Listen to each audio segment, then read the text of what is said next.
It's exciting for me to be here. I want to say a little bit about myself. I started doing impressions very young, and I used to imitate all my teachers and crack up all my friends at school. So, like, you tell me, I had an English teacher in 9th grade from Austria. English teacher from Austria. Hard not to make fun of him, because he reminded us of Arnold Schwarzenegger in The Terminator. Okay, what do you think you are doing? You got to listen to me now. You got to open your book to chapter 5. The proper pronunciation of your vowels. A-E-I-O-U. A as in hasta la vista, baby. I as in I'll be back. O as in oh, God, it's fantastic to be in Boynton Beach, fantastic. You know, ladies and gentlemen, you might have heard recently I was in the news with a little mix-up with my wife and the housekeeper. Heard about that? It was just a mix-up. The housekeeper wanted an extra day off. So I told it to Maria, and Maria said, screw her. And that's what happened. It was just the whole...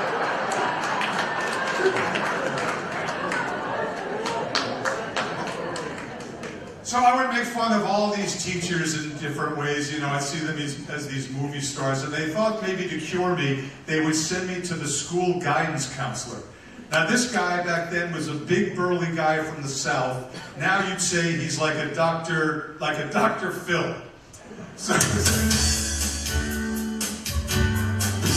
okay, see, now what you have to understand, see, is you have to take responsibility for your own actions.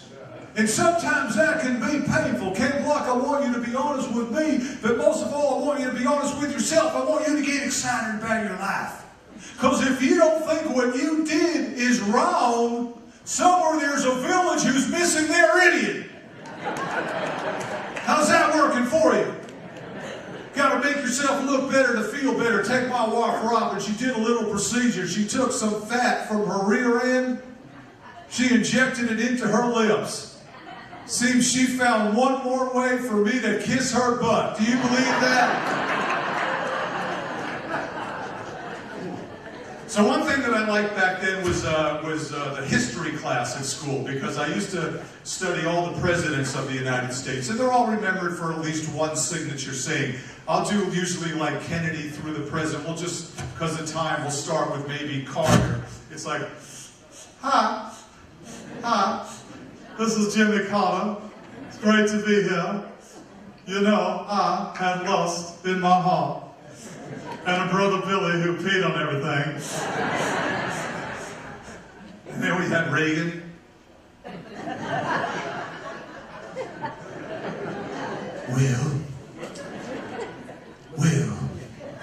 Well, Mr. Gorbachev, I say, tear down this wall. I say, tear down this wall. You know, a lot of people ask me if I've had any advice for Governor Arnold Schwarzenegger, and Will, I always said from one actor to another, as a politician, your greatest asset is sincerity. And once you learn how to fake that, you've got it made.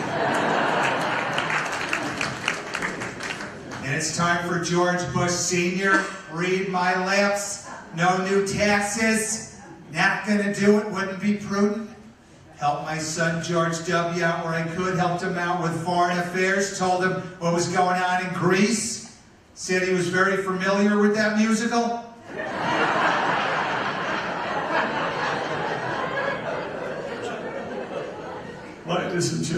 Ladies and gentlemen, I think you know who comes next on this list. I did not have sexual relations with that woman.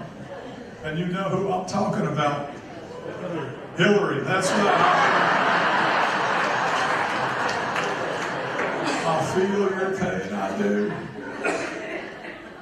I hope Hillary gets elected. In the last election when she was campaigning, she said, America needs to be fixed. Of course, she said that about me too, but that's because I missed the White House. When I was in the White House, they had to keep reminding me because I thought harass was 2 words.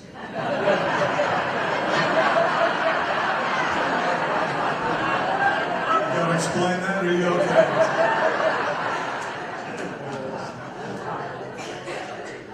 Let's bring out our current president, Barack Obama. Thank you! Thank you! Thank you! Thank you! America is the most productive country in the world. You know those signs? Made in China. We make those. Let me be clear. Let me be very clear. America is a country where ordinary people can do extraordinary things. That's how the Kardashians got a TV show. They asked our former president, George W. Bush, said, what do you think of our troubles with ISIS? What should we do? He said, I'd call 911, but I don't know the number. Let's bring him out here, George W. Bush.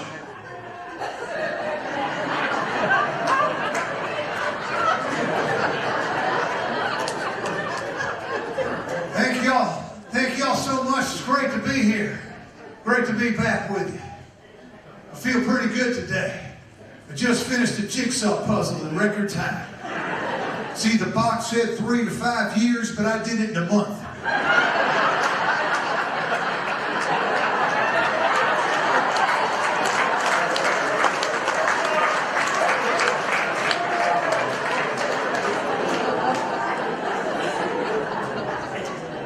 Those are just a little bit of that. You know, I grew up in Long Island.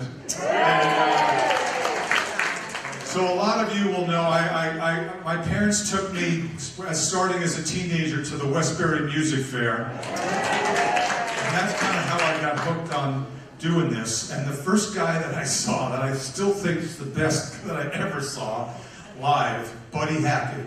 And he's just my favorite. He would just, so I'm going to tell you about the time that today I was in New York City and I was having lunch at the Carnegie Deli and I was sitting with this guy and he ordered a corned beef on white with mayo.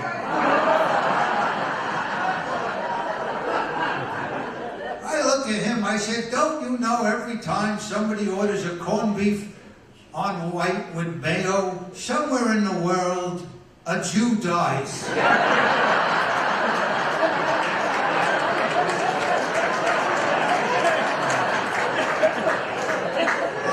Hilarious.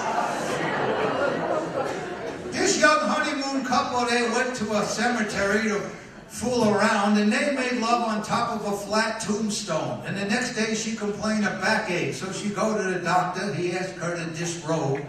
He looked at her back, he don't see nothing. He looked lower, he goes, let me ask you, how old are you? She said, 22. Why? He says, it says on your ass you died in 1834.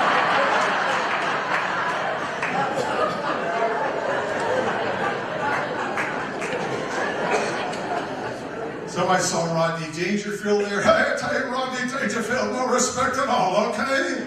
I tell you, my kid goes to a tough school. One day the teacher said, what comes after a sentence? My kid said parole.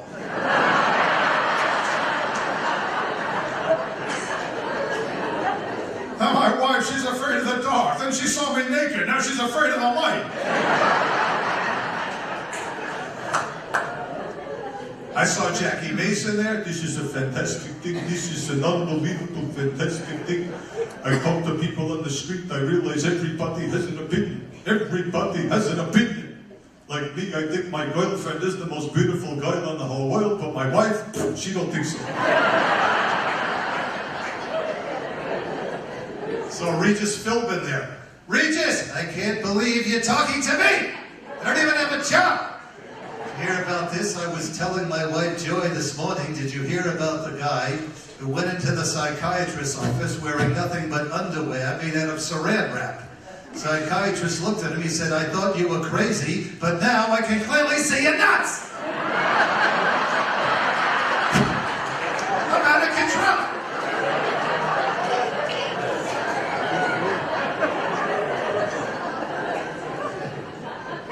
I love Woody Allen. He's great. If I, this is fantastic to be here. It's like unbelievable. If I could just interject, I don't want to be facetious or didactic, but if I could just interject something at this particular point. I'm just, out here, with my wife and child, who's actually the same person.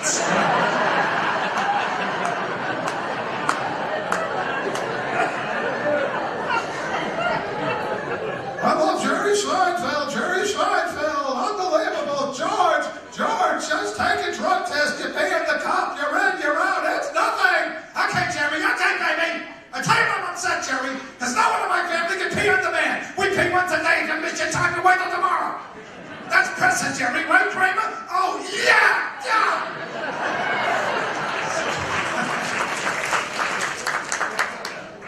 So many, in my show, there's so many singers and there's a lot of videos and just so much more, but I'm going to leave you with one more guy, comedian we had till he was 100 years old.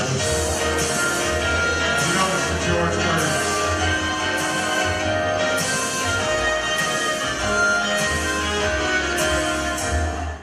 Oh, well, thank you very much. It's great to be here.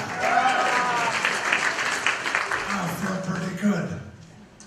Did you hear about the guy who went to the doctor for a checkup? Doctor said, I have bad news, you don't have long to live. I said, what do you mean not long? How long? Doctor said, 10. Guy goes, 10 what? 10 years, 10 months? Doctor goes, 10, 9, 8.